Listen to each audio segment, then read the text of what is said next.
Bismillahirrahmanirrahim. Assalamualaikum warahmatullahi wabarakatuh. Alhamdulillah al-wahidil ahad al-fardis samad alladzi lam yalid wa lam yulad wa lam yakul lahu kufuwan ahad. Asyhadu an la ilaha illallah wahdahu la syarika lah wa asyhadu anna sayyidana wa nabiyyana Muhammadan abduhu wa rasuluhu wa safiyuhu wa khaliluhu wa habibuhu la nabiyya ba'dah.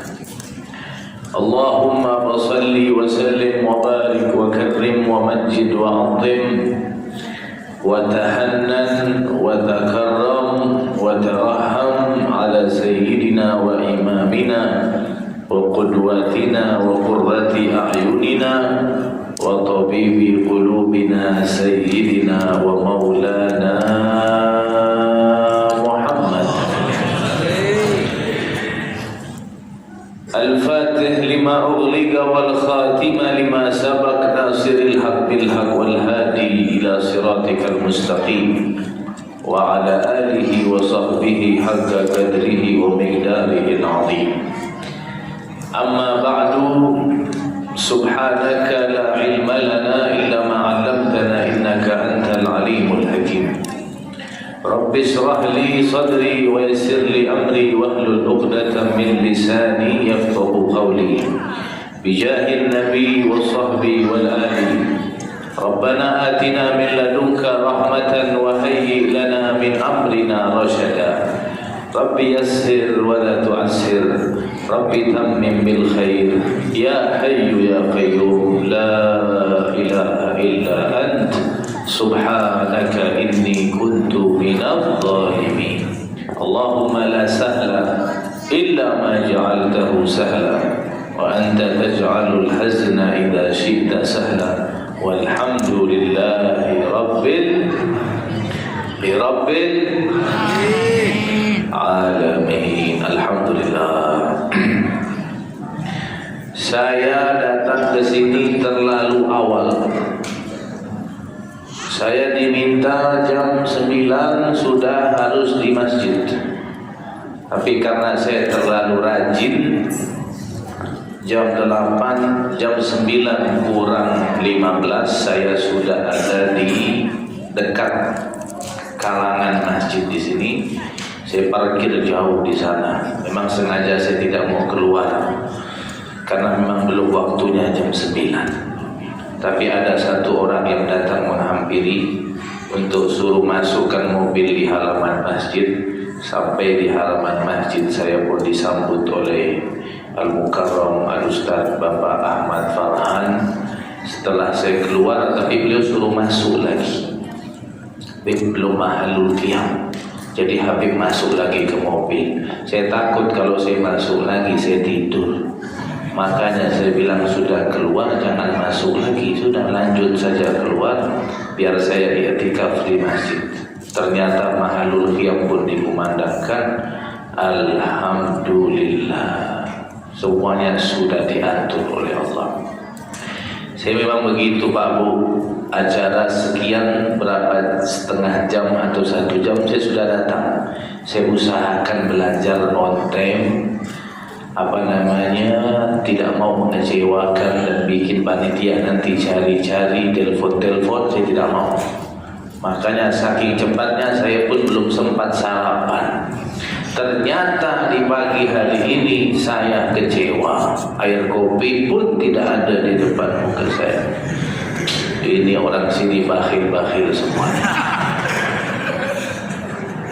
Ya ini kata Bapak.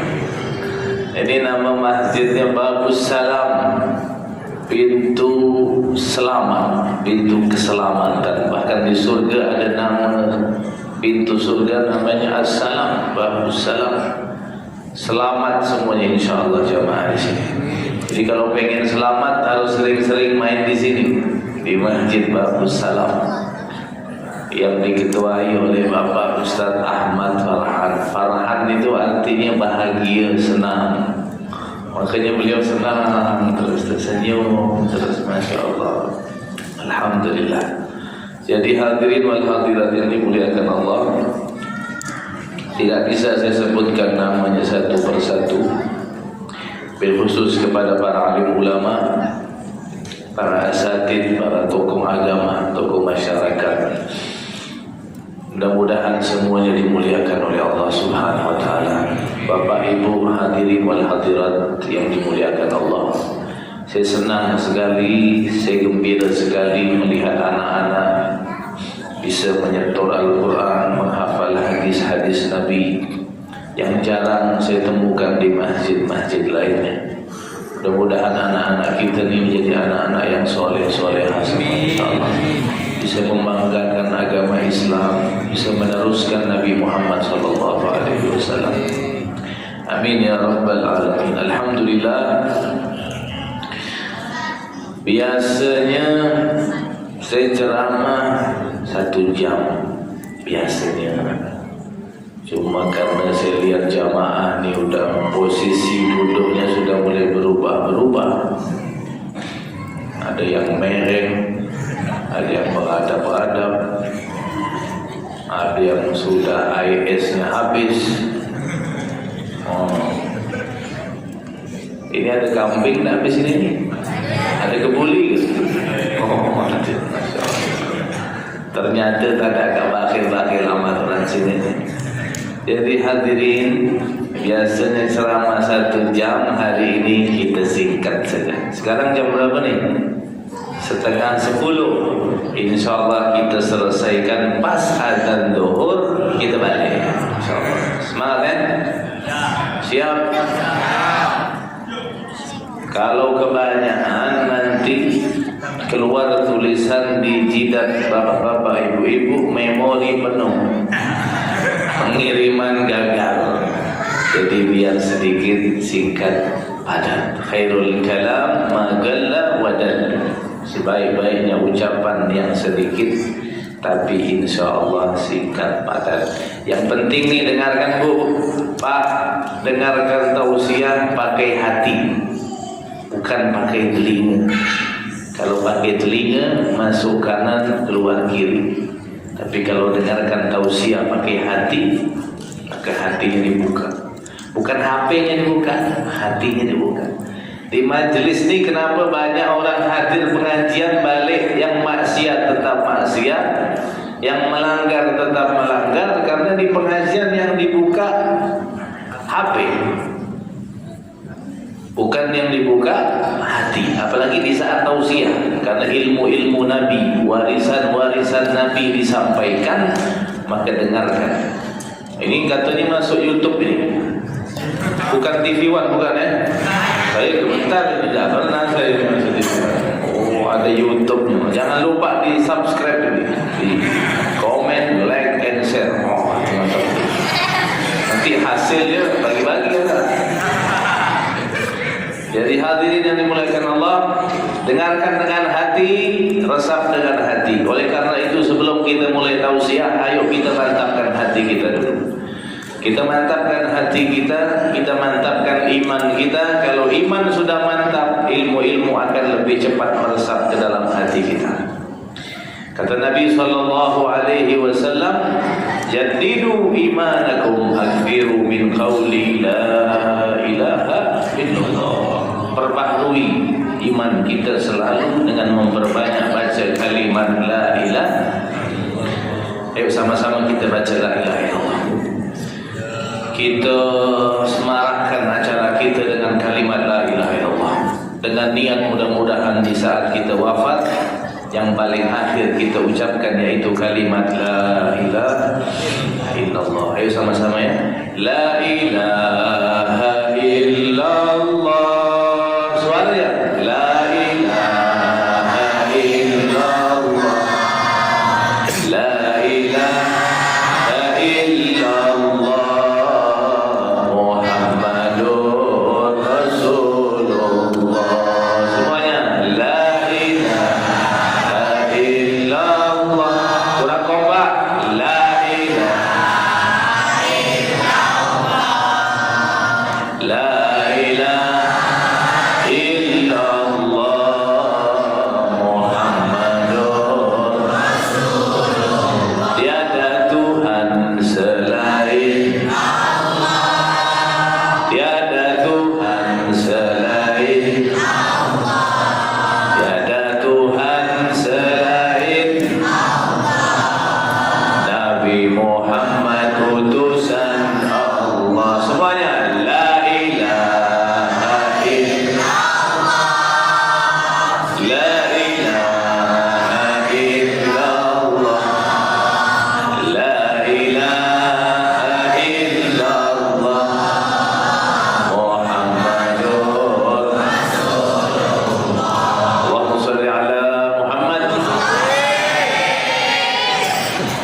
Sebelum saya mulai, saya mau tanya dulu nih.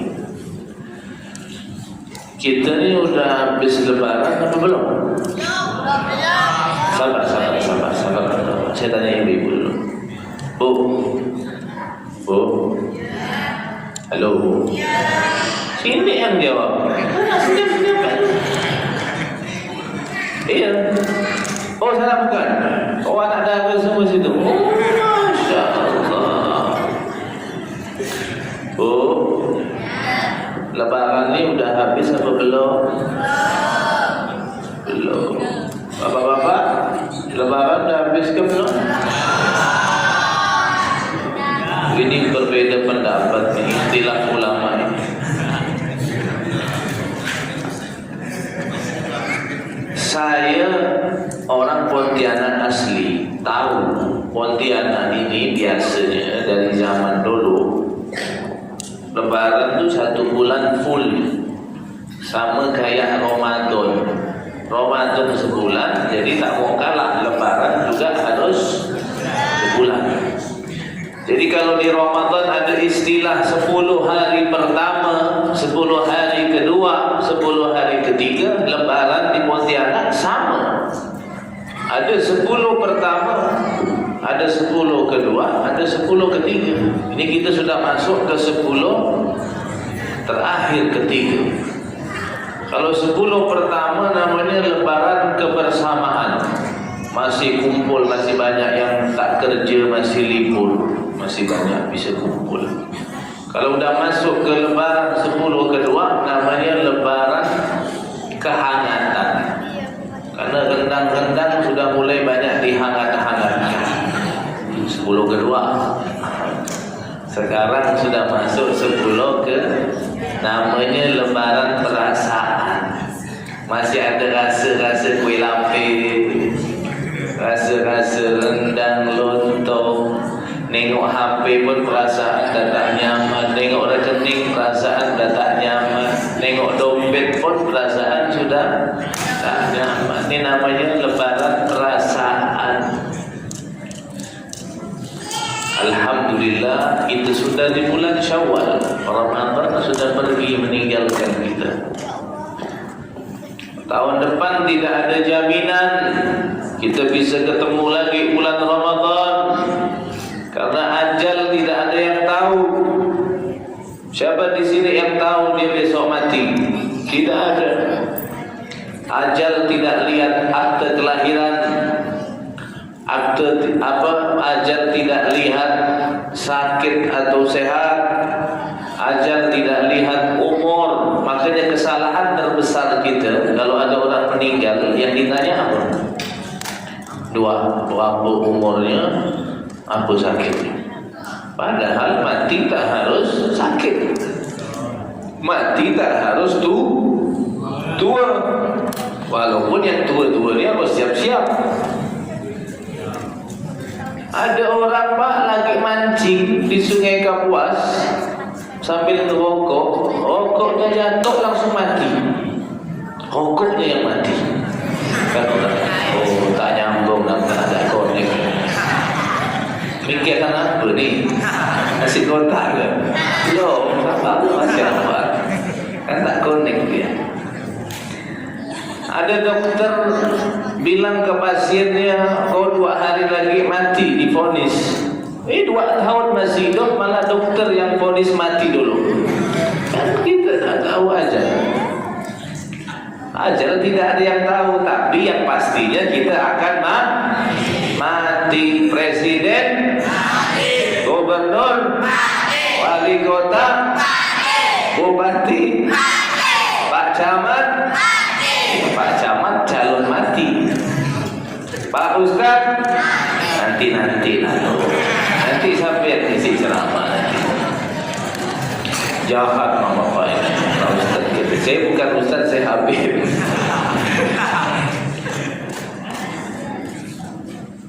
Semuanya mati, apalagi PNS. Banyak PNS gitu. PNS itu biasanya matinya umur 58, 56 pensiun, 57 stres, 58 hati-hati. Mudah-mudahan panjang umur. Lihat tuh, Rasulullah meninggal umurnya 63 tahun. Sayyidina Abu Bakar 63 tahun. Sayyidina Utsman 82 tahun. Sayyidina Ali 63 tahun. Yang beda hanya Utsman. Di antara sekian banyak yang dikasih bonus hanya sedikit. Rata-rata 50, 60 mati. Imamul Ghazali, seorang ulama besar, meninggal umurnya 55 tahun. Imam Syafi'i 50 tahun. Itu muda-muda sudah meninggal. Sayyidatuna Fatimah, putri Nabi, umur 26 tahun sudah meninggal. Ustaz-ustaz juga banyak tuh yang 40. Rasanya 40 itu langganan biasanya. Banyak 40 kan ini? Langganan, hati-hati. Ustaz Jeffrey Bukhari itu 40. Habib Mundir Al-Musawah Majlis Besar di Jakarta itu 40 tahun juga. Hati-hati ya. Yang udah 40 ini langganan. Tiap malam malaikat datang lihat muka kita. Makanya kalau udah umur 40 tahun, kejahatannya lebih baik daripada kebaikannya, maka itu sudah pertanda dia tergolong min ahlin nar. Na'udzubillah waliyadzubillah. Setelah Ramadan pergi, kita masih ada tugas. Kita ibadah bukan ibadah musiman. Kita ibadah bukan hanya di bulan Ramadan. Kita kenal Allah bukan hanya di bulan Ramadan. Di luar Ramadan pun kita tetap terus melanjutkan kegiatan ibadah kita. Betul? Kalau di bulan Ramadan kita bisa sholat tarawih 20 rakaat ataupun 8 rakaat, masa di luar Ramadan cuma 2 rakaat tahajud kita tak bisa? Kalau di bulan Ramadan kita baca Quran berjuz-juz khatam, kenapa di luar Ramadan kita tak bisa baca Al-Quran walaupun 1 halaman 2 halaman sehari? Quran tetap bisa kita baca di luar Ramadan. Masjid masih bisa terbuka. Solat malam masih bisa kita lakukan. Puasa masih bisa kita kerjakan. Silaturahmi masih bisa kita sambung. Sedekah masih bisa kita lakukan. Di masjid ni lagi bangun. Ayo jamaah-jamaah sini. Jangan kasih kendor. Infakkan sebagian harta kita untuk pembangunan rumahnya Allah Subhanahu wa ta'ala. Bukan hanya di bulan Ramadan kita sedekah, di luar Ramadan juga kita masih bisa sedekah. Sembahlah Allah karena Allah, untuk Allah, bukan karena bulan Ramadan. Ramadan sudah pergi, tapi Allah Maha Hidup. Allah akan terus ada bersama kita. Allahumma salli ala Muhammad. Allahumma salli ala Muhammad. Hadirin yang dimuliakan Allah, saya diundang ke sini dalam rangka acara halal bihalal jamaah dan masyarakat Masjid Babus Salam Komplek Duta Bandara. Kalau saya lihat-lihat, banyak masjid-masjid ini yang sudah tidak mengadakan halal bihalal. Wallahu a'lam apa alasannya. Tapi setelah diteliti, ada sebagian masjid yang kemasukan faham-faham yang di luar faham kita Ahlus Sunnah wal Jamaah. Sehingga mereka mengatakan tak boleh masjid mengadakan halal bihalal. Kenapa? Karena halal bihalal tak disebutkan dalam Quran, tak disebutkan di dalam hadis. Kalau tidak disebutkan dalam Quran dan hadis, berarti hukumnya bid'ah. Bid'ah itu apa artinya? Sesuatu yang baru. Wa kullu bid'atin dhalalah. Setiap yang baru itu sesat. Wa kullu dhalalatin finnar, dan yang sesat itu tempatnya di neraka. Jadi jamaah yang hadir ni pagi ini masuk neraka semua. Yang undang panitia masuk neraka semua. Yang paling panas nerakanya yang ceramah bagi mereka, kata mereka. Itulah kedangkalan ilmu mereka dan kecerobohan mereka di dalam memahami memahami disiplin ilmu agama. Pak, mohon maaf, saya belajar mungkin belasan tahun. Saya 3 tahun di Yaman. Saya belajar tuh kitab, namanya kitab Mafhumul Bid'ah, pemahaman bid'ah. Kita belajar jauh-jauh, lama-lama.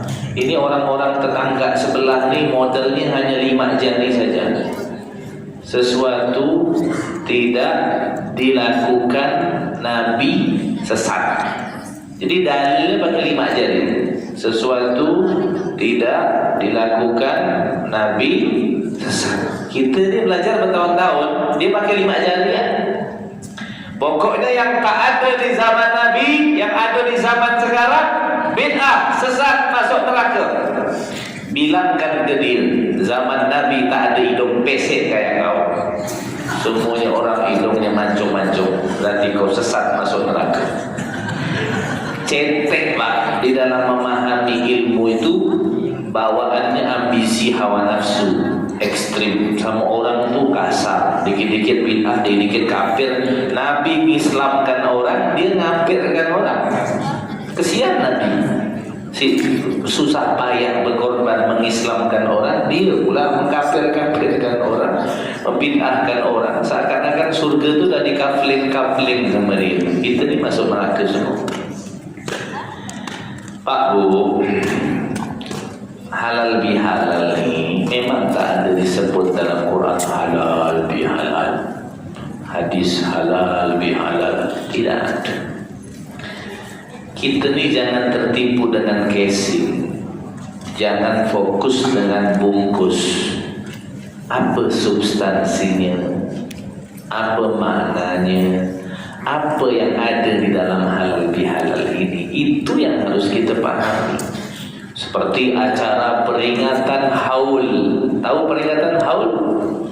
1 tahun meninggal. Biasanya para ulama, para kiai, begitu juga orang-orang awam juga ada peringatan haul. Haul itu tak ada disebut dalam Quran haul. Hal-hel-hol tak ada. Tapi isi haul apa? Mendoakan orang yang mati. Siapa yang nyuruh kita doakan orang mati? Allah dalam Quran. Apa kata Allah? Walladzina ja'u min ba'dihim yaquluna rabbana ighfir lana wa li alladzina sabaquna. Itu ada dalam Quran. Jangan fokus ke bungkusnya. Halal bihalal tak ada dalam Quran, tapi isi halal bihalal ada dalam Quran. Ada dalam hadis Nabi Muhammad sallallahu alaihi wasallam. Apa isi halal bihalal? 3 saja. Silaturahim, minta maaf, memaafkan. 3-3-nya ada dalam Al-Quran. 3-3-nya ada di dalam hadis Nabi Muhammad sallallahu alaihi wasallam. Makanya kalau nanti balik dari acara ini, kalau ada orang tanya, Pak, siapa nyuruh kau halal bihalal? Jangan bilang Ustaz Farhan yang nyuruh, atau jangan ente bilang Habib yang nyuruh. Terlalu rendah jawaban kita. Siapa yang nyuruh?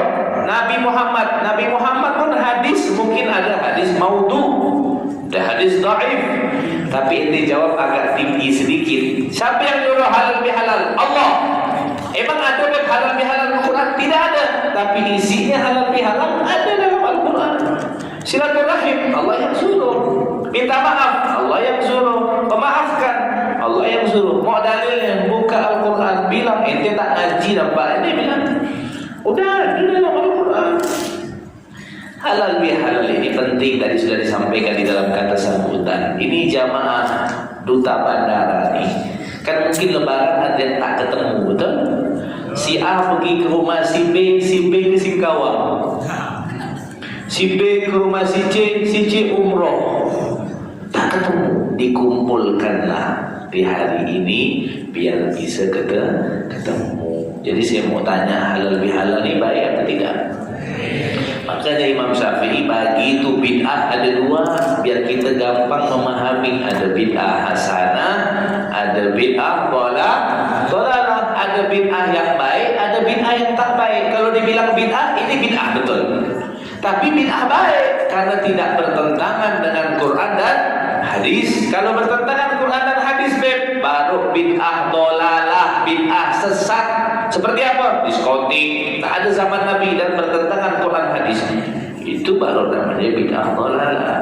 Tak apa-apa bilang bid'ah, tapi ini bid'ah hasanah, bid'ah yang baik. Solat tarawih itu di zaman Nabi cuma keluar 3 malam saja, takut diwajibkan tarawih. Umar yang mengumpulkan, sampai Umar pun dengan pede mengatakan ni'mal bid'atu hadhihi, sebaik-baiknya bid'ah ini, kata Sayyidina Umar. Artinya bid'ah hasanah, bid'ah yang kalau tak ada di zaman Nabi ada, oh ini masuk neraka semua gitu Pak. Tak ada mikrofon di zaman Nabi, ya kan? Tak ada HP di zaman Nabi, tak ada mobil di zaman Nabi. Masuk neraka semua kita. Selagi tidak bertentangan Quran dan hadis, maka boleh-boleh saja. Allahumma shalli ala Muhammad. Halal bihalal. Apa makna halal? Halo? Waalaikumsalam. Apa makna halal? Coba lihat tu di kemasan air ini. Ini kata tadi saya dapat berita tadi, katanya tak boleh diminum air Nestle ni kata. Wallahu a'lam. 30%-nya untuk ke mana tadi tu? Disumbangkan ke mana tadi? Ke mana? Pak. Faham? Tapi wallahu a'lam betul apa tidaknya. Katanya Buya Yahya menyampaikan seperti itu. Wallahu a'lam. Tapi tak apa-apa, bismillah. Nanti dipastikan lagi, coba dicek nanti kalau memang betul. Ya kita konsumsi air yang ada merek kita sendiri punya, Santri. Itu punya pondok pesantren Sidogiri itu, Jawa Timur. Itu kan bagus, membantu ekonomi Islam ya. Kalau bisa jamaah Babus Salam ini bikin seorang air mineral Babus Salam. Semuanya YouTube-nya sudah ada. Tinggal air mineralnya itu saja. Coba lihat tuh di kemasan air tuh ada tulisan halal lah. Halal.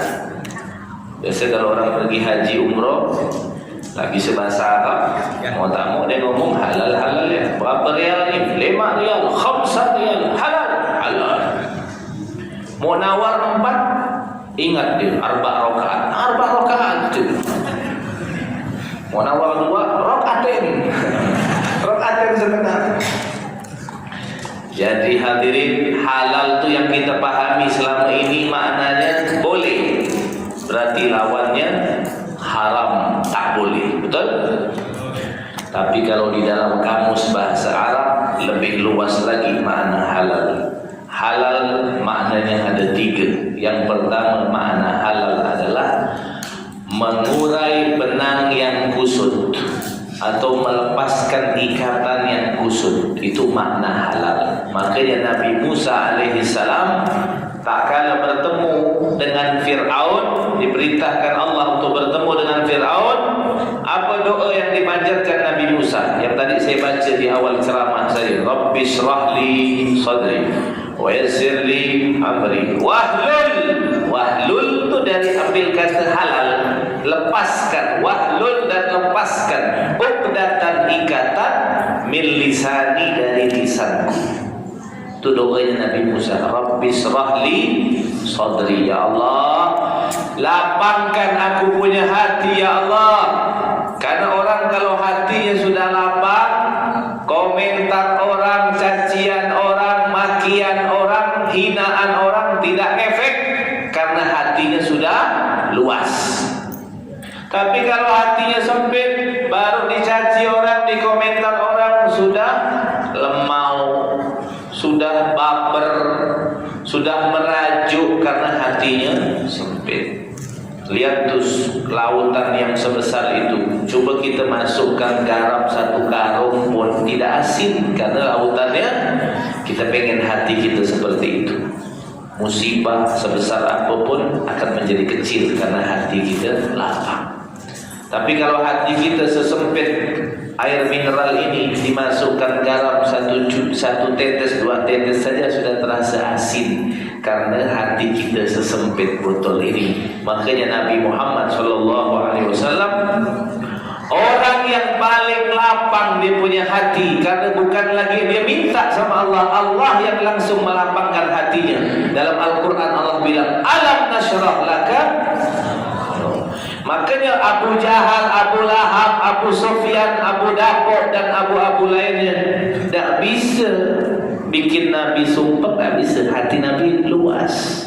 Tidak ada orang yang berdakwah paling berat seperti Nabi, karena musuhnya paman-pamannya sendiri, pak mudanya sendiri. Sampai dipukul, dihina, diasingkan 2 tahun makan rumput. Tapi Nabi tetap tenang karena hatinya lapang. Kita ini kan hidup biasa lah, tetangga sama tetangga, sahabat sama sahabat, netizen yang maha benar ini dengan segala komentarnya. Ya kan? Kalau bisa dikatakan netizen ini panitia surga. Dia ngatur hidup orang begini.